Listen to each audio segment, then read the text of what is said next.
Good morning po sa bawat isa. Sa Blessed Sunday na naman po para sa ating lahat dahil makakapag-worship service po tayo ngayon. And I encourage everyone na magkaroon ng excited na puso as we know God more sa ating mga kakantahin at matututunan mamaya sa message. Sabay-sabay po nating awitan ng ating Panginoon and let us sing Sigaw ng Papuri.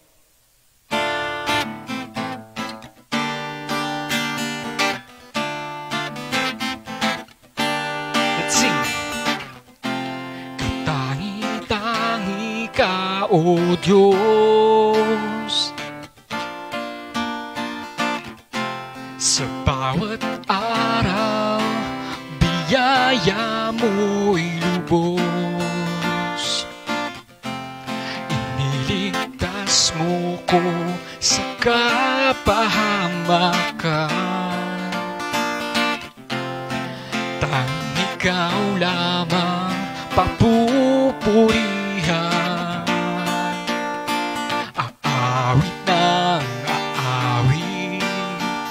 Para lang sa'yo sumigaw ng papuri, sumayaw ng may ngiti sa'yo, ibibigay ang papuri. Walang hanggang pag-ibig ang iyong bigay sa akin. Jesus, ikaw lang ang pupurihin.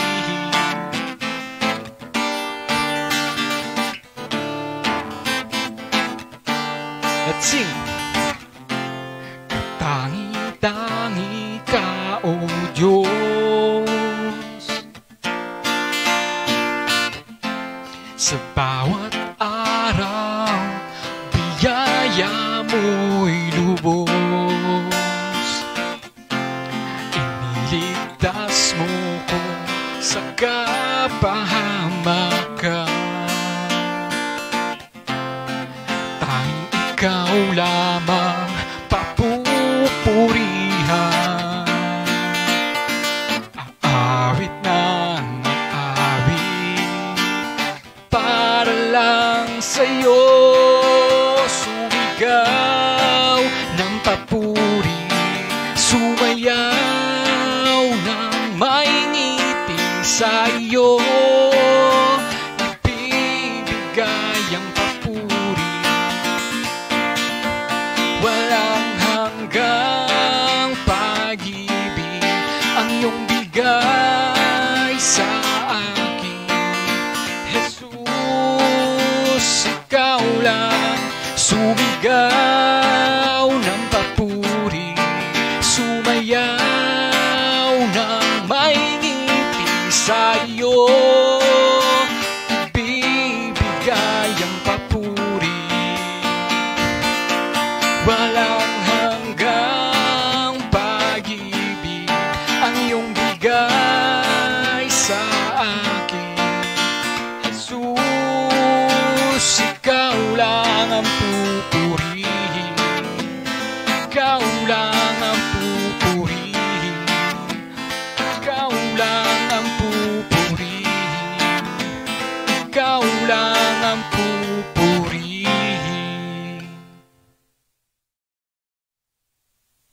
Bago po tayo magpatuloy ay gusto ko lamang pong magbahagi ng isang verse at konting reminders po para sa atin. Sabi po sa Philippians chapter 3 verse 10, I want to know Christ. Yes, to know the power of His resurrection and participation in His sufferings, becoming like Him in His death. And sinabi din po sa Romans na ginagamit ng ating Diyos ang lahat. Circumstances man yan o mga tao for our own good. Lagi po natin tandaan na yung good na yun ay ang pagiging Christ-like. And as we sing our next song, I hope po na ma-remind tayo na piliin ang Panginoon sa bawat araw, isurrender lahat sa Kanya as we continuously experience Him and His power in our lives.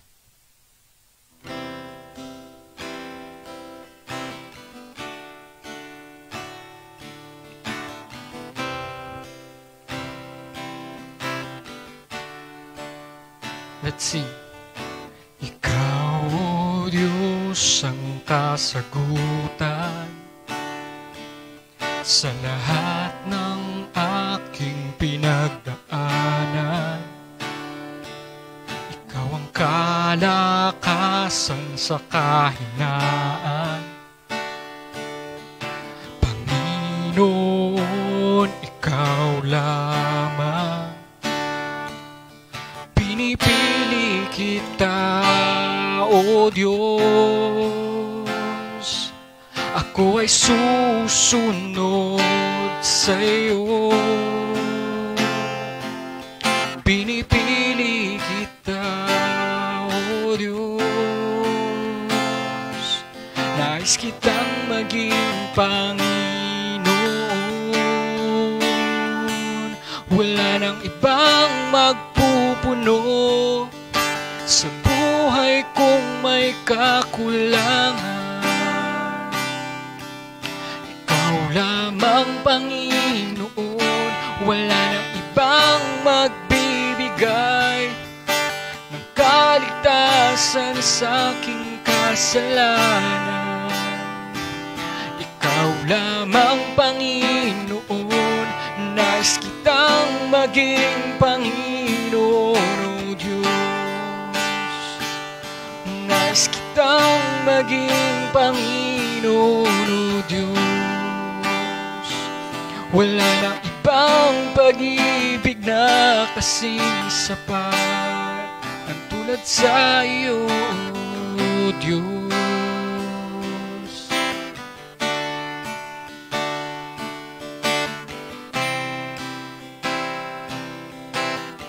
Patuloy po nating awitan ng ating Diyos.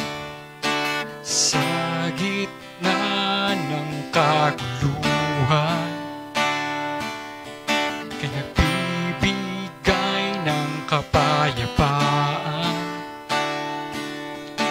Inali mo sa krus ay kaligtasan para sa akin at sangkatauhan.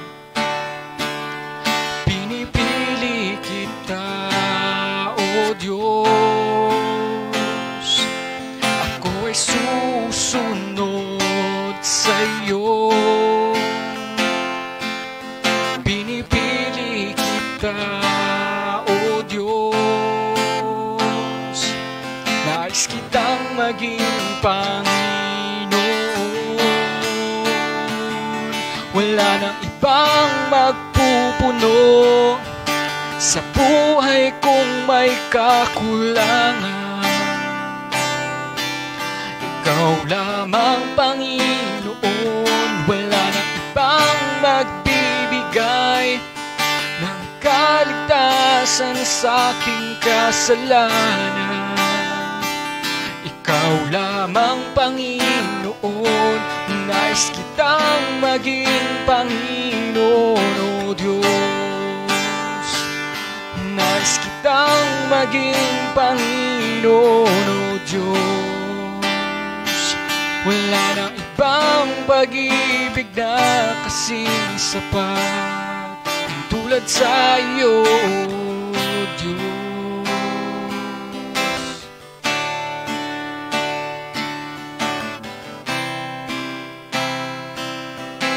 Let's sing Pinipili.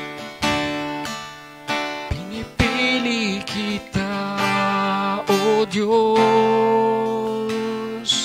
Ako ay susunod sa iyo. Pinipili kita, O Diyos. Nais kitang maging Panginoon. Wala nang iba, wala nang ibang magpupuno sa buhay kong may kakulangan. Ikaw lamang, Panginoon. Wala nang iba ibang magbibigay ng kaligtasan sa aking kasalanan. Ikaw lamang, Panginoon, nais kitang maging Panginoon, O Diyos. Nais kitang maging Panginoon, O Diyos. Wala nang ibang pag-ibig na kasing sapat ng tulad sa iyo, Diyos. Wala nang ibang pag-ibig na kasing sapat ng tulad sa iyo, Diyos.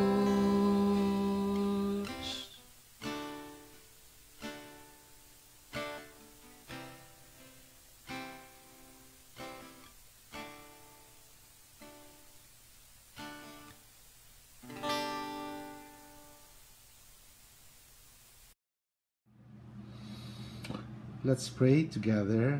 Lord, we thank you so much for giving us another day to worship you. And thank you, Lord, for giving us life, health, protection, provision, wisdom, and guidance.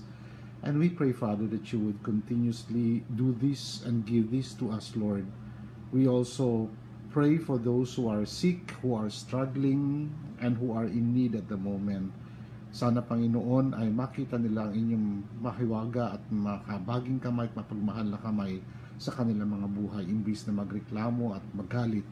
We also pray that you would touch our hearts so that we would be changed and that we would be able to know you more intimately.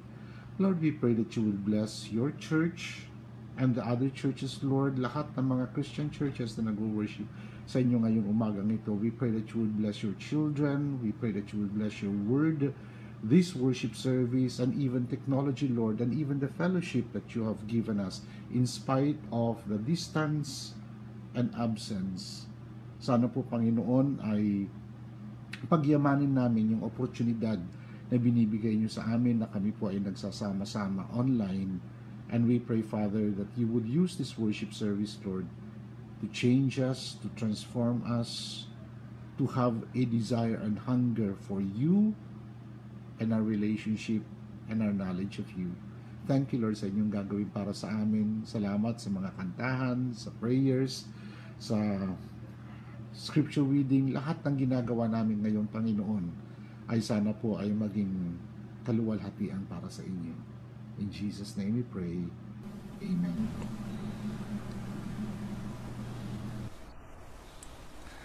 Gandang umaga po sa atin lahat and welcome to Christian Bible Church. Ako po si AJ at ako po ang iyong presider for this morning.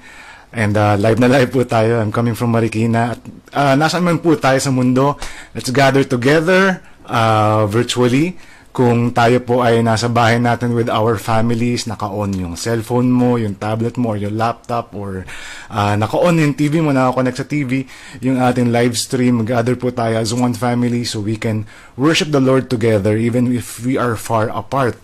At again, welcome po ngayon Sunday service natin sa Christian Bible Church. Ginagawa po natin to every Sunday.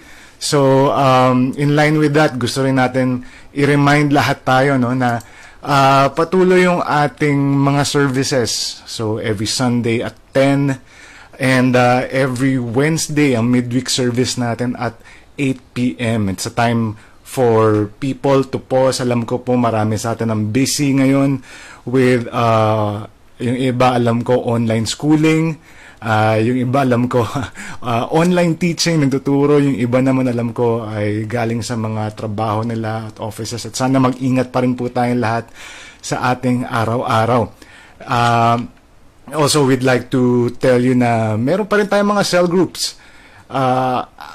Actually, almost every other day may cell groups for young people, for young men, may cell groups for sa mga ladies, may cell groups din para sa mga katatayan saka mga young couples.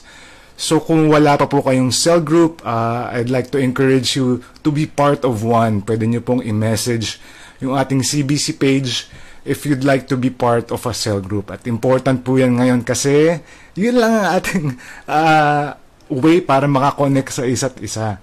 And kung feeling nyo ay parang nag-iisa kayo ngayon or alam nyo yun, wala kayong connection sa church, maybe you need to be part of a cell group. Kanina rin po nung nagsa-start yung ating worship service, nakikita nyo po siguro yung mga announcements.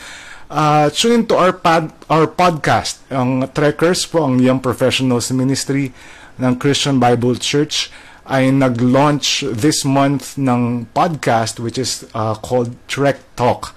At maririnig nyo po yan sa Spotify, sa Google Podcast, tsaka sa Apple Podcast. So, hanapin nyo lang po Trek Talk, and you can like the page of Trek Talk din sa Facebook. At meron po kaming new episodes every second Friday of the month.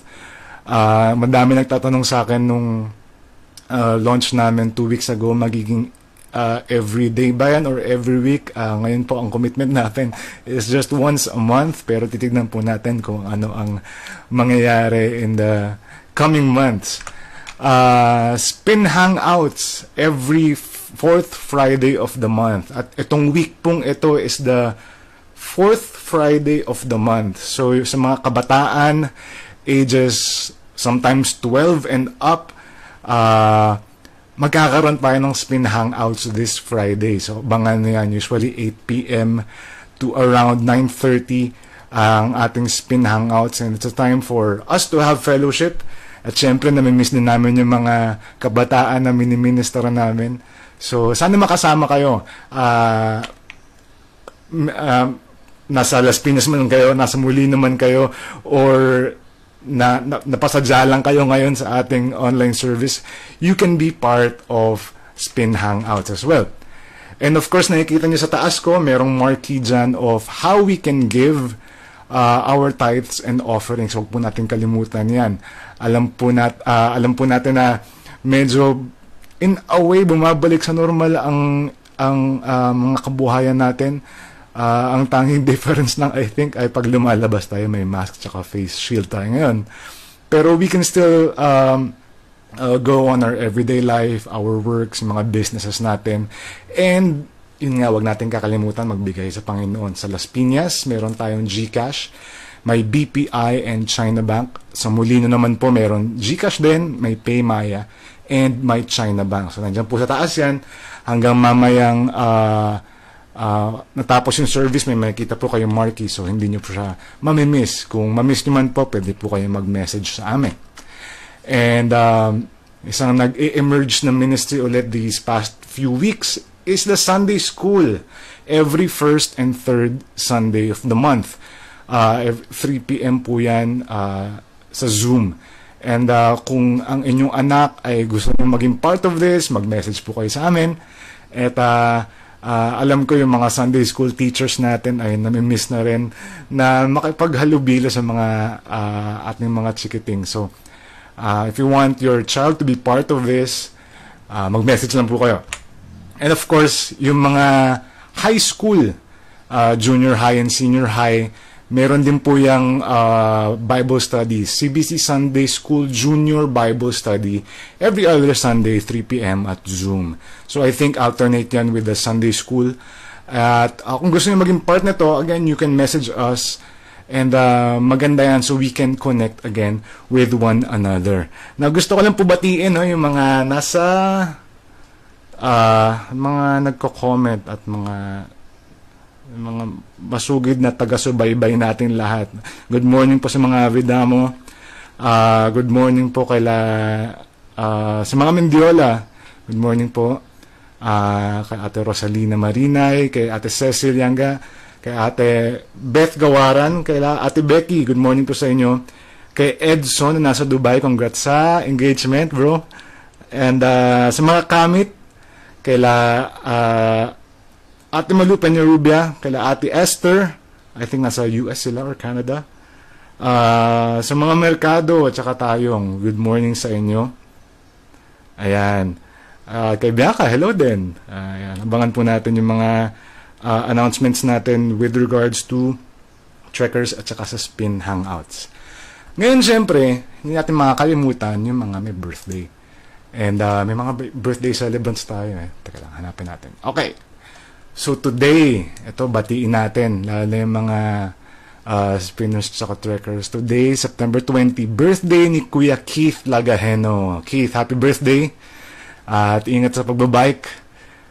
Birthday din sa September 22 ng ating mahal na Doktora Luz Couy. So sana mabati po natin siya. September 25, birthday ni Chiline Marinay. Happy birthday. At saka sa 26, birthday ni Kuya Roy Capistrano. Happy birthday po sa inyong lahat. At ang style po ngayon ay pinapadeliver na lang yung cake sa bahay. So baka maisipan niyo pong gawin yon for us today. Gusto rin natin pasalamatan yung mga nasa likod ng computers nila ngayon, si Kuya Edward Chodoro na nag-livestream at si Kuya Jake Villanueva na nagpa-PowerPoint. So magkahiwalay na lugar po sila. So salamat ng marami sa inyong lahat. And sa ating song leader din si JP kanina. So again, i-share po natin itong live stream na to if we can. Let's start a watch party. Parang pwede nating isipin, let's invade social media with the word of the Lord today. Kaya tayo po lahat ay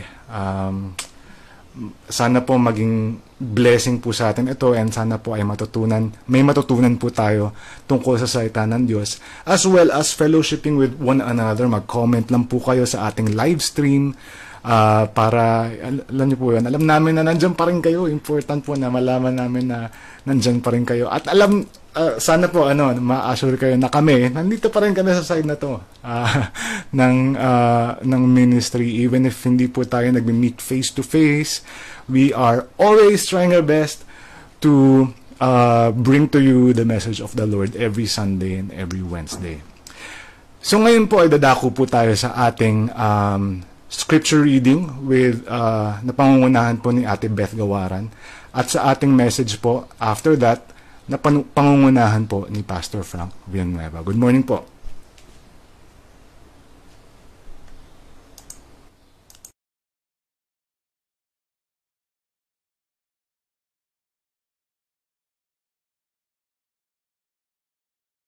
Magandang umaga po. Pagbasa mula sa aklat ni Juan 17:1-4. Una, pagkasabi ni Jesus ng mga bagay na ito, tumingala siya sa langit at sinabi, Ama, dumating na ang oras, parangalan mo ako na iyong anak, para parangalan din kita. Pangalawa, sapagkat binigyan mo ako ng kapangyarihan sa lahat ng tao, para mabigyan ko ng buhay na walang hanggang ang lahat ng taong ibinigay mo sa akin.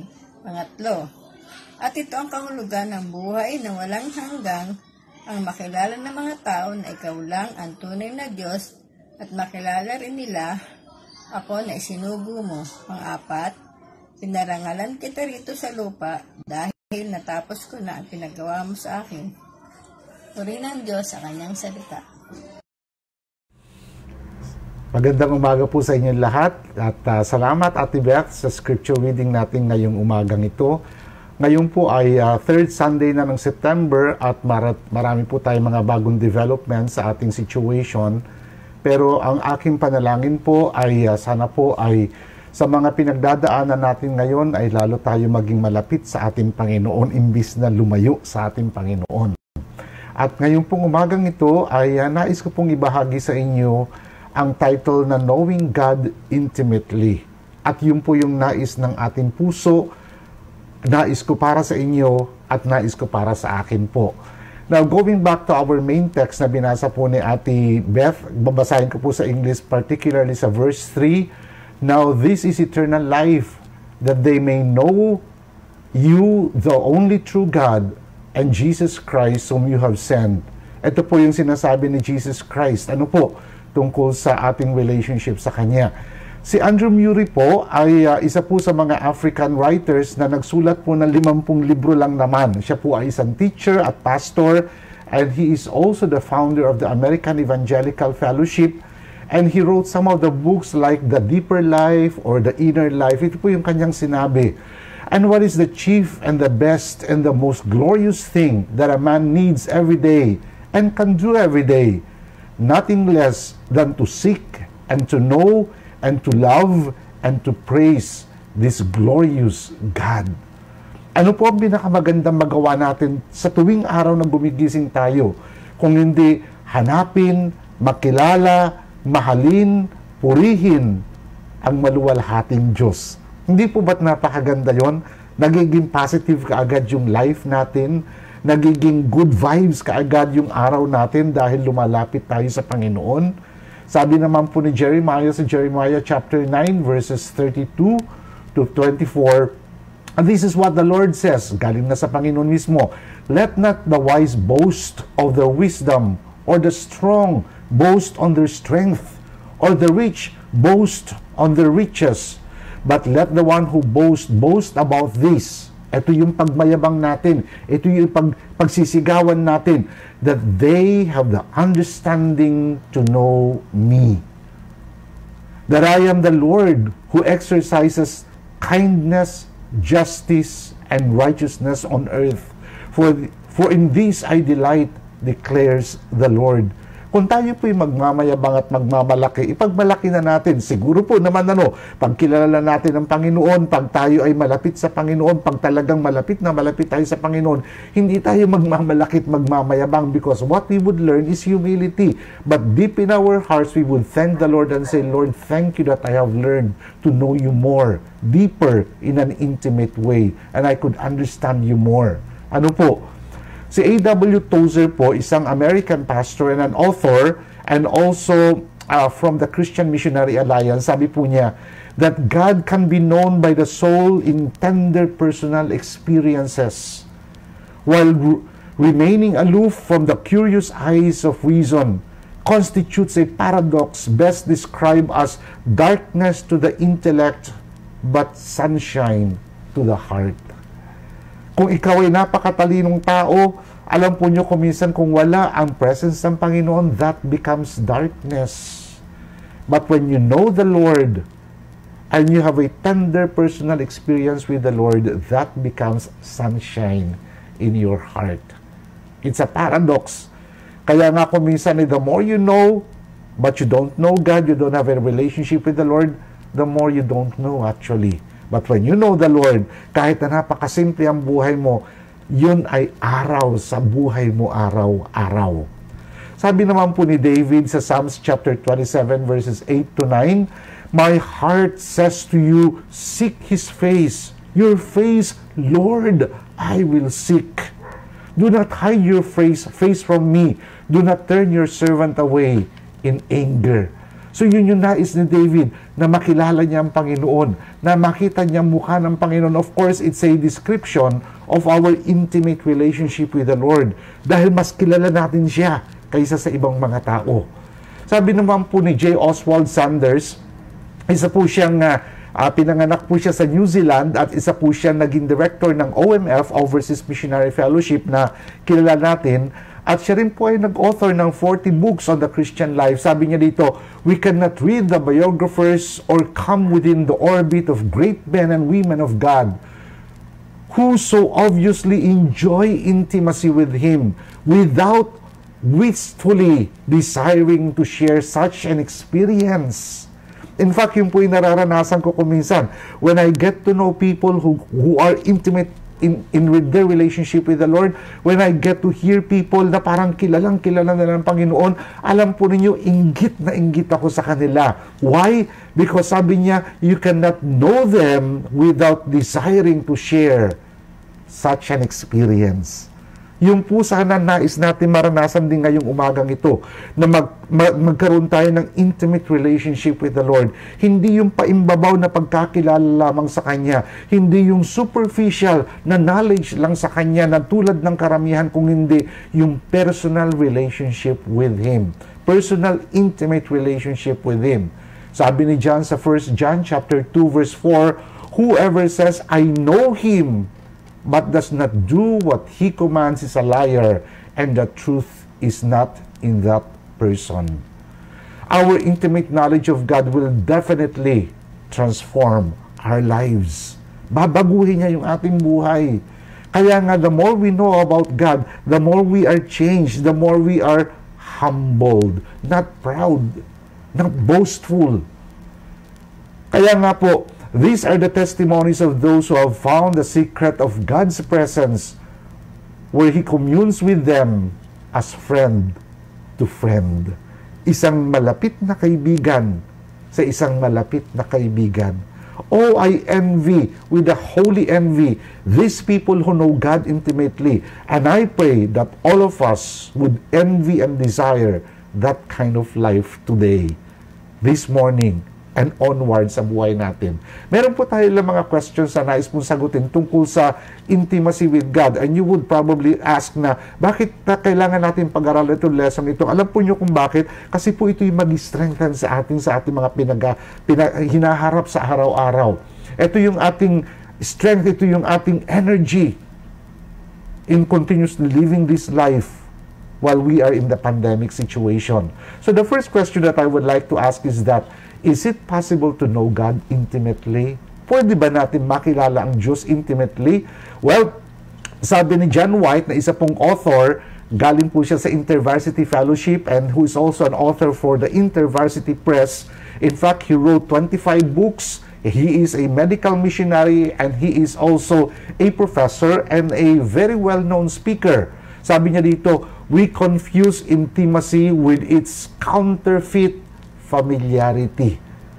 Yung intimacy po ay parang sa mag-asawa, hindi po ba sa level ng friendship, meron tayong mga acquaintance, meron tayong mga close friend, tapos meron tayong intimate friend. When you talk of the intimate friend, that is between the husband and wife, yung close na sila na magkakilala sila. So when we talk of the intimacy that we have with the Lord, kilalang kilala mo ang Panginoon Diyos to a certain extent that He wanted you to know Him. Kaya nga po kuminsan yung patterns ng Panginoon, yung yapak ng Panginoon, yung ways of God, yung kanyang mga ginagawa sa buhay natin, just like what I mentioned last Wednesday. Magbibigay siya ng promise, pagkatapos nun ay may pagsusubok or testing ng promise na yon. Pinabayaan ba niya tayo? Hindi po. Binibigyan niya tayo ng testing. That is the pattern of God. That is the pattern of God. Hindi yung parang easy believism o kaya smooth sailing na lang palagi. We're going to have trials. That is one of the patterns of God. So sabi niya dito, we confuse intimacy with its counterfeit familiarity. Iba po yung familiarity. Para bagang kilala mo siya, pero nakasanayan mo na. Parang nandyan siya, pero hindi mo talaga kilala yung deeper na personality ng Diyos. Intimacy is what we want, but familiarity is all we achieve. Intimacy is dangerous. Why? A knowing and a being known deeply and profoundly. You know what? When you are in a relationship, you want to get into an intimate relationship with that person. Hindi yung paimbabaw lang, hindi yung superficial lang, hindi yung jologs lang, kung hindi yung deeper na kilala mo talaga siya. Kung minsan nga yung tono lang ng boses niya, alam mo na eh. Yung pagtaas lang ng kilay na, alam mo na eh. Yung kanyang mga comments lang, alam mo na eh. And that's what God would like us to do here. Nais niya na magkaroon tayo ng intimacy sa Kanya. Now, there are two types or two kinds of knowledge. That is yung knowing about and knowing talaga. Knowing talaga. Now, everything about God is infinite. Hindi natin maarok talaga yung kanyang kabanalan, yung kanyang pagmamahal sa atin, yung kanyang kapangyarihan, yung kanyang kaalaman, yung kanyang katarungan, yung kanyang kahabagan. His mercy. Kaya nga po sabi ni Martin Luther kay Erasmus, he is a Dutch humanist, he is one of the greatest scholars during his time. During the Northern Renaissance, sabi ni Martin Luther sa kanya, your thoughts of God are too human. And sometimes, God is God, but we humanize God. Parang ibinababa natin siya sa level ng tao. Hindi po. Mas mataas siya, bagamat nagpakumbaba siya. He became man for our sake. But don't forget that He is God. He is an infinite God. He is a supernatural God, a sovereign God.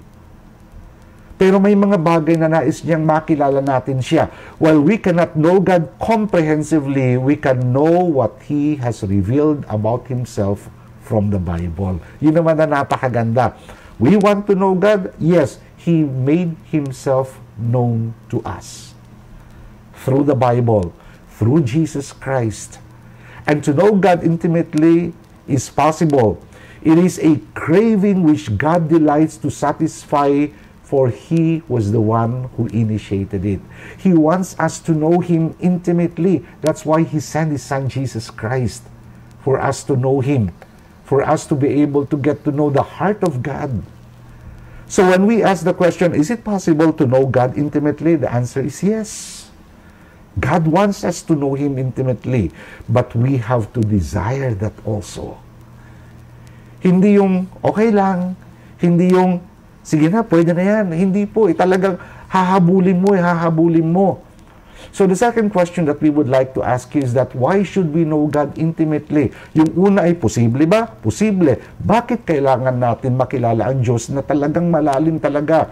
There is always the temptation to the Christian to appear spiritual and to think of himself as a spiritual person. Para nagang holier than thou art. Nais natin maging pious, nais natin maging banal-banal kung minsan. Yun yung idea natin of having an intimate relationship with God. But to know God intimately is not in order to attain a higher rung or on the ladder of piety than one's fellow believer.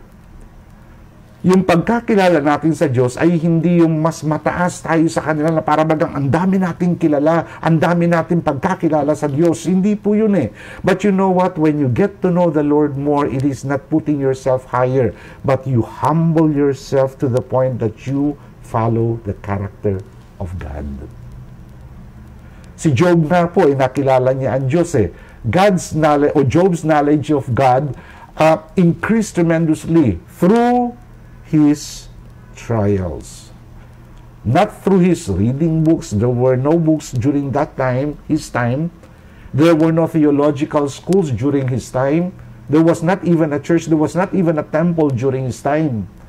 But because of his intimate relationship with God, inuobserbahan niya ang kilos ng Diyos.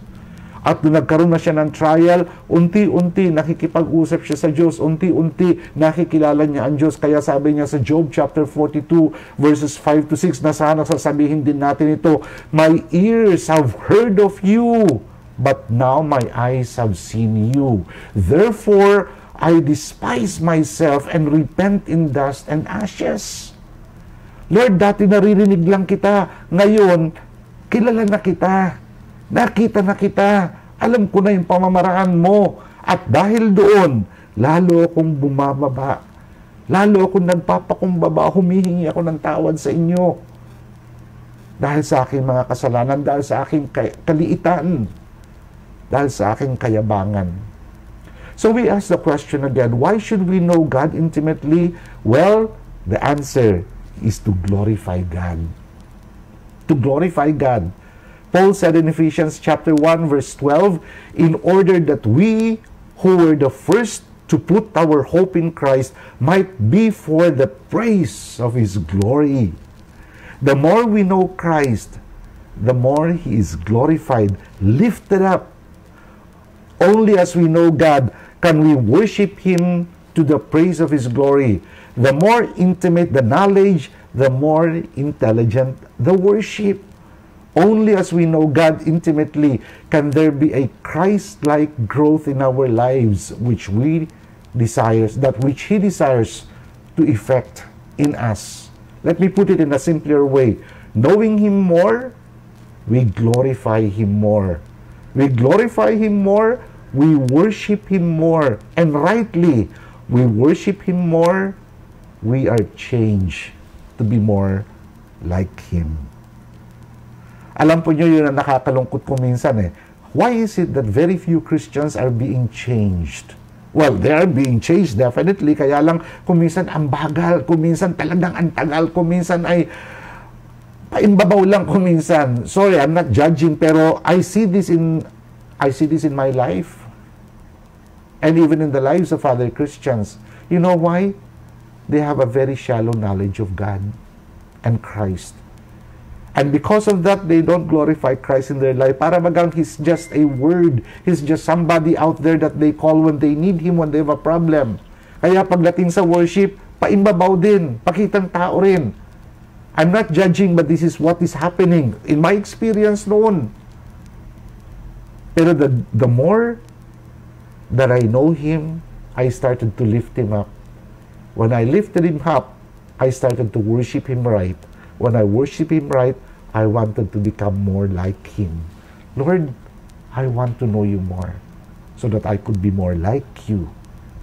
Kaya sabi po ni Paul muli sa Colossians chapter 1 verses 9 to 10, for this reason, since the day we heard of You, we have not stopped praying for You, and we continually ask God to fill You with the knowledge of His will.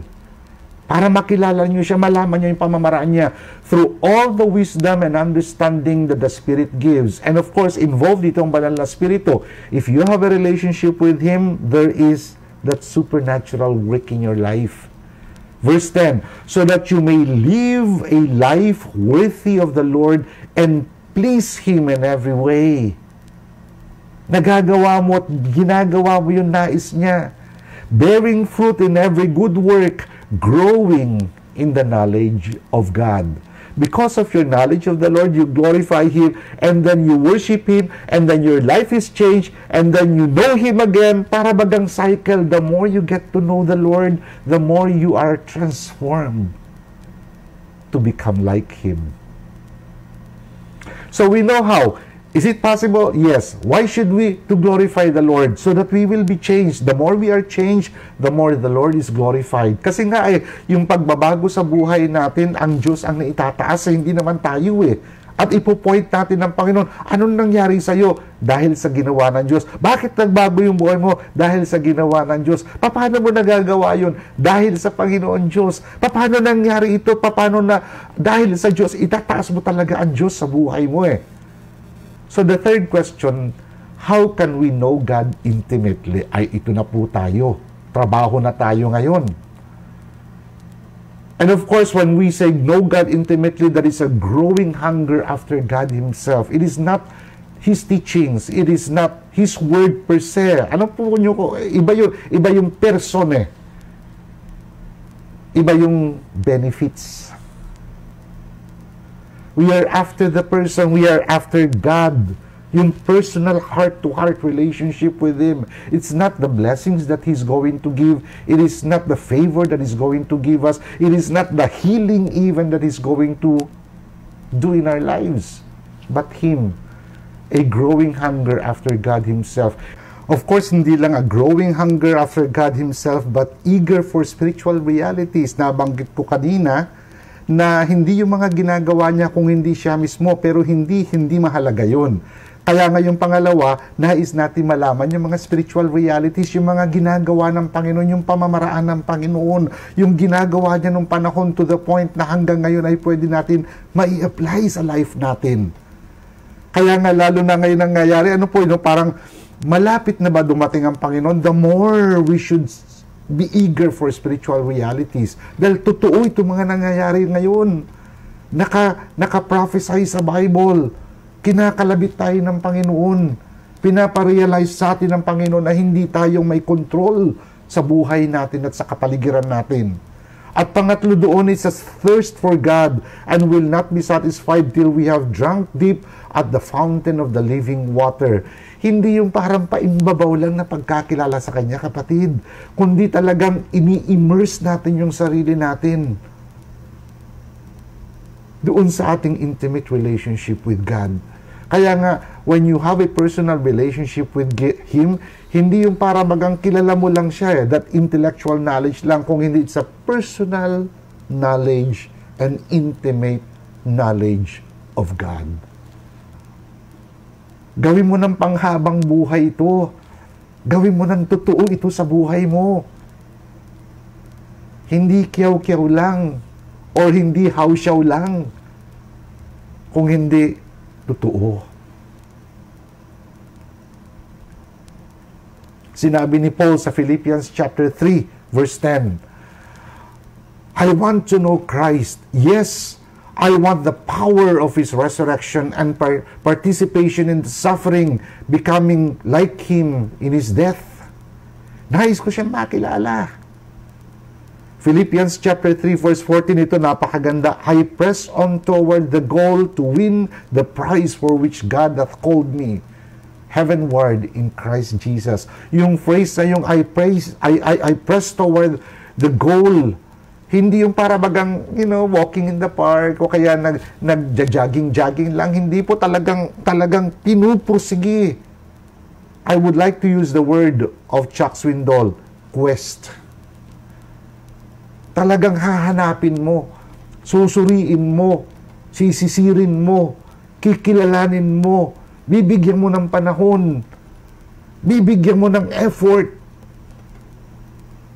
Hindi yung parang, okay lang. Huwag naman. This is what we're calling the intimate relationship with God. We want to know God more. You know what? God knows us already. He knows everything about us. He was even the one who created you. If you did not realize that, He was even the one who designed you, even before you were born, even before you were thought by your parents. He knew you, but He wants us to know Him also intimately. In that way, we have a closer relationship with Him, and we would be able to become more like Him. Hopefully, prayerfully. So we ask the question, how do we pursue Him? How could we have a pursuit of an intimate knowledge of God? Well, very simple po, yung mga spiritual disciplines natin. So how do we do that? Number one, be sure of your own personal salvation. Kasi kung wala kang relasyon sa Panginoon, kung wala kang kaligtasan, kung wala kang kadugo kay Kristo, lahat ng ginagawa mo, lahat ng kaalaman mo, lahat ng mga gusto mong gawin, baliwala lahat yan. Not unless you are a child of God, not unless you are a member of the family of God, not unless you have a personal relationship with God, you can never have an intimate relationship with Him. That's why nung ako po ay nag-aaral sa seminary, we know the Bible, know as in intellectual, we study it, we sing it, etc., etc. But as far as knowing God, there was zero. And so I complained, Lord, how come I'm very far from You? Yung pala, hindi ko siya kilala. Kaya nung nakita ko yung John chapter 1 verse 12, but as many as receive Him, to Him He gave the right to become the child of God. Ayun pala yung kulang ko. I was never a child of God. But that day, nung October 16, 1974, after I received Christ, the next day it was totally different. I was reading the Bible and as if God was talking to me personally. Meron kaming morning devotion. I would hide under my bed and I would read my Bible more than our morning devotion. You know why? I enjoyed the voice of God more than the voice of my superiors. I enjoy that. Kaya nga every morning tumatakas na ako, every night tumatakas ako kasi nga gusto ko, nung nasa seminaryo po ako, nung non-Christian seminary po ito, tumatakas ako kasi nga we would have our devotions, morning and evening devotion. I do not learn anything. Repetition. Latin pa nga ako minsan, I don't even understand that, but when I was reading the Word of God, wow! This is something new to me. Why? Because I had that personal relationship with Him. Pangalawa po, in our pursuit for intimate relationship or intimate knowledge of God, thoroughly integrate the study of the Bible with prayer. Ito po yung sinasabi natin na daily devotion. You read the Word of God, and of course, as you read the Word of God, you study. Andyan yung OIA, Observation, Interpretation, and Application. Yung observation, you ask questions. Sino ba yung nagsasalita dito? Kanino ba niya sinasabi ito? Kailan niya sinabi ito? Saan niya sinabi ito? Bakit niya sinabi yun? You ask questions. Questions that would give you the right answers. And then eventually, yung interpretation, Anong ibig niyan sabihin? Anong gusto niyan sabihin dito? Anong gusto niyan matutunan ko rito? And then the application, paano ko i-apply sa buhay ko ito? Pag nagdi-devotion po kami ng aking wife, ganun yung ginagawa namin. All of a sudden, I will stop and we will discuss and I will share something and sometimes she will share something. Kung minsan, pag may verse na nangusap sa akin, I would stop and I would try to, put an application. And indirectly sa mind ko, boom! Nagtatanong na ako ng daming question. In fact, habang nagbabasa, kasi alternate reading po kami Habang nagbabasa siya, ang dami ng tinatanong. Pag ako na nagbasa, alam mo, ganon din siya kuminsan sa akin. So, thoroughly integrate the study of the Bible with prayer. Kasama ng prayer doon. The number 3, develop intimacy with God the Father by cultivating your acquaintance with His Son. Now, what does that mean? What does that mean? John chapter 1 verse 8 says, no one has ever seen God but the one and only Son, who is Himself God, and His closest relationship with the Father has made Him known. In other words, you want to know God? You need to know Christ. You need to know Christ. Kaya nga kung minsan Pastor, sino ba talaga yung pinag-uusapan natin? Is it God the Father or is it God the Son? Now, let me explain it here. John chapter 14 verse 6, sabi niya, Jesus answered, I am the way, the truth, and the life. No one comes to the Father except through me. You want to know the Father? You pass through me. You get to know me. Sinabi niya mismo kay Philip, John chapter 14 verse 9. Jesus answered kay Philip. Sabi ni Philip kasi, Lord, how do we know the Father? Show us the Father. Don't you know me, Philip? Sabi niya. Pinagalitan pa siya. Don't you know me, Philip? Even after I have been among you such a long time, ang tagal mo na akong kasama, hindi mo pa rin ako kilala, hindi mo pa kilala ang Ama. Ito yung sinabi ni Christ, anyone who has seen me has seen the Father. How can you say, show us the Father?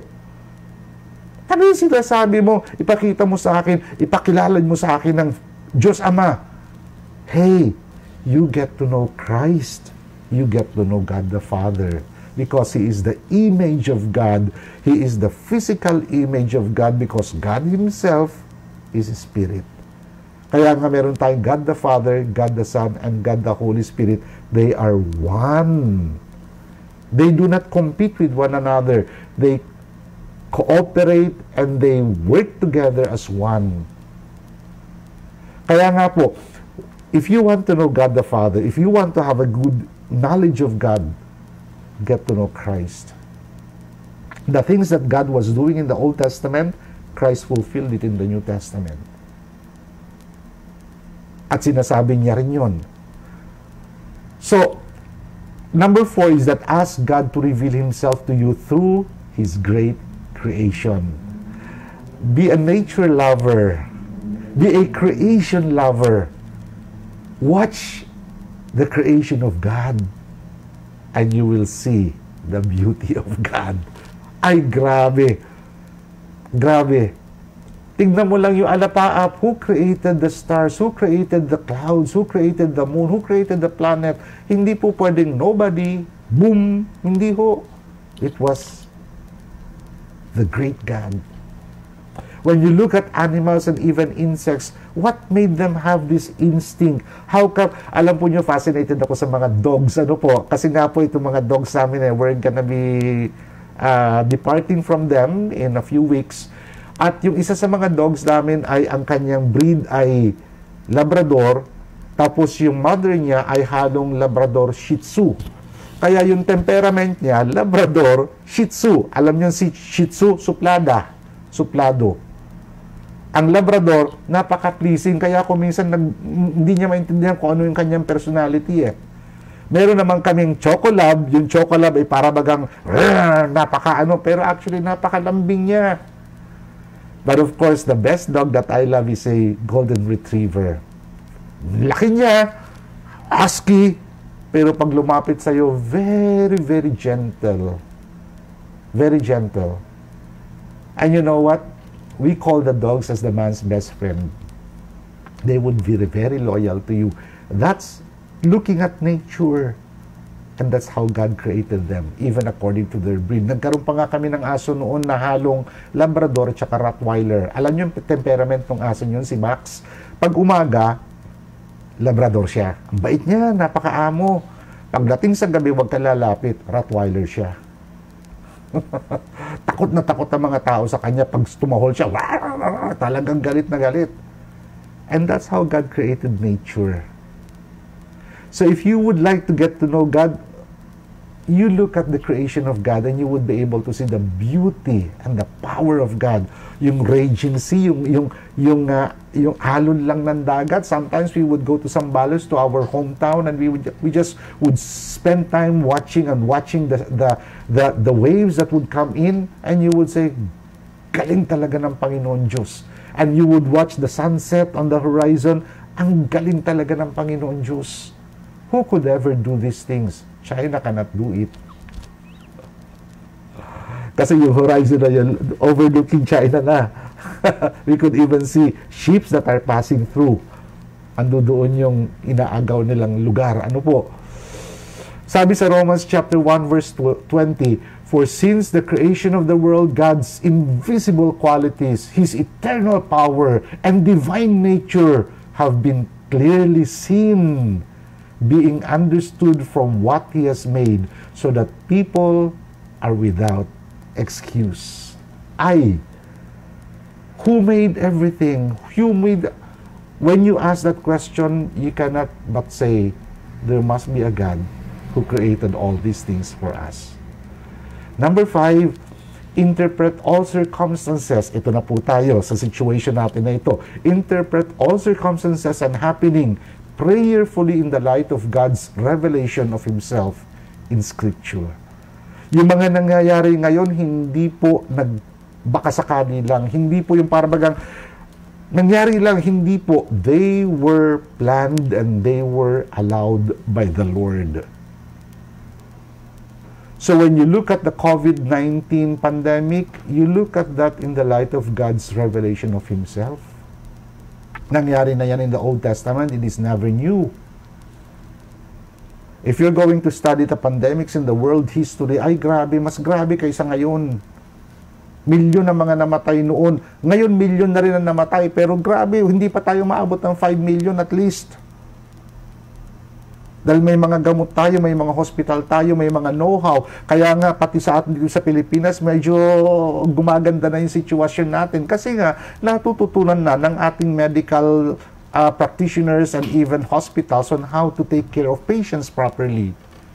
Hindi yung bara-bara. Nung panahon ay talagang bara-bara. Noon pag nagkasakit ka, sorry, wala kaming gamot sa'yo, dead ball ka na. Pero ngayon may mga gamot tayo, may mga hospitals tayo. May mga pamamaraan tayo. Ano po? So when things are happening, when circumstances around us, you always look at that, connect that to God. Because He is there. He is showing us Himself. He is calling our attention. Kaya nga Romans chapter 8 verse 28, napakagandang verse. And we know that all things God works for the good of those who love Him, who have been called according to His purpose. God works for the good. If you will blame God, you will rebel against God, you will turn your back from God, it's not gonna be for your good. God will try to call your attention in another way, more painful way. But if you're going to look and see God from our circumstances and the things that are happening, blessed are you. You have seen God and you will see God. Kaya nga mga kapatid, I pray that we will hunger and thirst to have an intimate knowledge of God more and more. Wag yung kiyaw-kiyaw lang, wag yung parabagang, it's one of those days. Hindi po. Have a quest. Dig deeper. Know Him deeper by having a right relationship with Him. Ask Him to become your Lord and Savior. Invite Him into your heart if you have never done that. But if you have done that, leave it out. Ipamuhay mo by the help of other Christians. Join a small group. Join a Bible study. So that you would see that you're not the only one who's struggling in the Christian life. Mag-iyakan kayo, magtawalan kayo, magrolyo na kayo to the point na hindi nyo maintindihan yung mga sarili. But nevertheless, you would see, ito pala yung buhay ng mga Kristiyano. Normal din pala. Pero merong equation of God. Ang nakakatuwa sa cell group, nako, I'll tell you, there are times na boring, there are times na halakakan, may times na nag-iiyakan, there are times na pag nagkikwento na tungkol sa buhay nila, kulang ang oras. And you get to know people na they are real people who were changed because of their relationship with God. And then, get to know the Bible. Have your own personal devotion, daily devotion ninyo. Hindi mo maintindihan, wag mong problemahin yung hindi mo maintindihan. Ang problemahin mo, inaintindihan mo. Kasi nga, yun na yung pangungusap sa'yo ng Panginoon eh. Hindi mo ba maintindihan yung God loves you, nasa wonderful plan for your life? Hindi mo maintindihan yun? For God so loved the world. Hindi mo maintindihan yun? Abay, talaga namang wala ka na maintindihan. Pero alam mo, kung talagang gusto mong intindihin, yung mga malinaw, doon mo i-focus. Yung hindi mo maintindihan, ask someone else to explain it to you. There's nothing wrong with that. Ang dami kong hindi naintindihan sa Bible dati eh. So habang nag-aaral ako, habang nakikinig ako, habang natututo ako, mas marami ako natututunan to the point that it transforms my life. And then, know Christ more. Kilalanin mo sa because He is the express image of God. Look at creation. Kahit na nasa bahay ka lang, paggabi, tumingala ka eh. Panuuri mo yung mga insekto, yung mga halaman. Abay, maraming mga tao ngayon nagtatanim. Tingnan mo yung mga halaman. Yung example natin just last week. Hanggat hindi mamatay ang isang binhi, ay hindi magkakaroon ng buhay. Remember that? Try mo magtanim. And you could see God there. And then yung mga pangyayari ngayon, nasaan ang Diyos nito? Andun siya. Remember, God is not only the God of love, but God is also the God of justice. Kung ang Panginoon ay nagmamahal sa atin, meron din naman siyang kaparusahan sa atin. At kung minsan yung kaparusahan ngayon ay dahil nais niyang matuto tayo at mahal na tayo. For whom the Lord loves, He chastens. So mga kapatid, I pray na magkaroon tayo ng inggit sa mga tao na kilala nila ang Diyos. At sana tayo, eventually, makilala rin natin ang Diyos. One step at a time. One step closer to Him at a time. That was my quest. To a certain extent, it has been answered. And I still long for having an intimate knowledge of God. That's why we read the Bible. That's why we study the Bible. That's why we look at Him in everything that's happening. And that's why we pray to Him and call to Him. God bless you. And I pray that you would grow in your Christian life.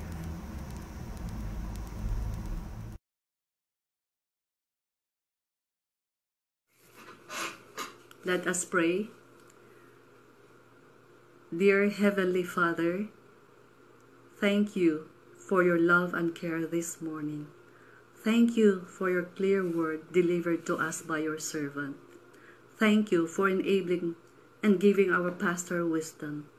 May you find us faithful in reading, meditating, and applying your word daily. May you encourage our brothers and sisters here in CBC to join and be a part of a cell group, so we would all grow in the grace and in the knowledge of your Son, Jesus Christ. Your word is a lamp and a light into our path. We lift up to you our church, those who are sick, those who are financially, physically, and emotionally burdened, those who lost their job. We pray that you bless our church, heal those who are sick, provide daily all their needs, and give them back their job. Yes, Lord Jesus, these are hard times. You allow this to happen. I pray, encourage us to fully depend, trust, and hope in you alone, knowing that you promised that you will never leave nor forsake your children. Bless and protect our country. Bless our leaders. Help, lead, and guide them. And also, help them to trust and believe in you. I also pray for all our frontliners, especially those in the medical field. Strengthen them physically. Would you please heal those who are sick with COVID? Lastly, Father, may you grant us peace and joy as we trust in you, so that we may overflow with hope by the power of your Spirit. Thank you for allowing us to finish this virtual service well. We give you all the honor, the praises, and glory in Christ Jesus' name, our Savior and Lord. Amen.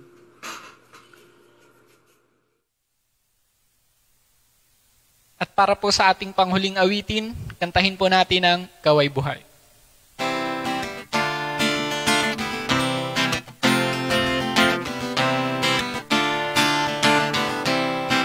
Let's sing. Ito ang aking layunin, na ikaw, Diyos, ay sambahin. Ako'y buhay kailanpaman, napagtagumpayan mong kamatayan, aking Diyos. Ikaw ay buhay, aking Diyos. Ikaw ay buhay, at ngayon ako ay nabubuhay sa iyo. O Diyos, ikaw ay buhay. Ikaw ay buhay.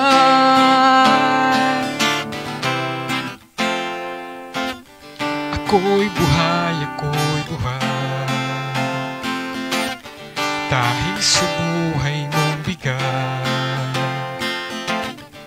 ito'y papuri sa iyo. Ang kaligtasan ko'y sigurado, aking Diyos. Ikaw ay buhay, aking Diyos. Ikaw ay buhay, at ngayon ako ay nabubuhay sa iyo. O Diyos, ikaw ay buhay. Ikaw ay buhay.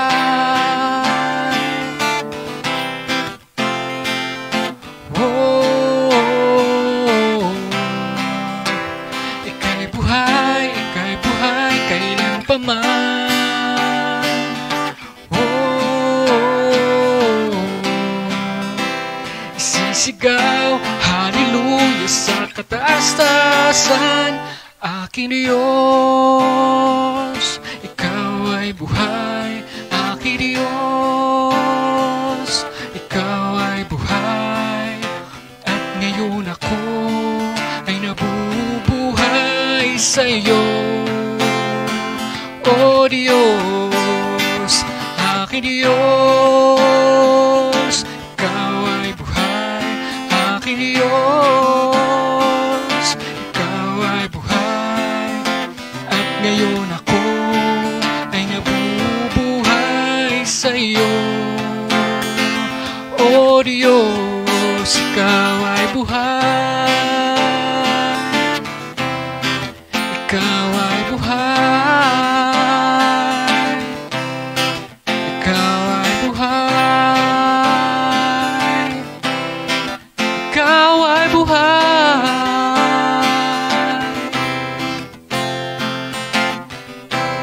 God bless po sa ating lahat at lagi po tayong mag-iingat.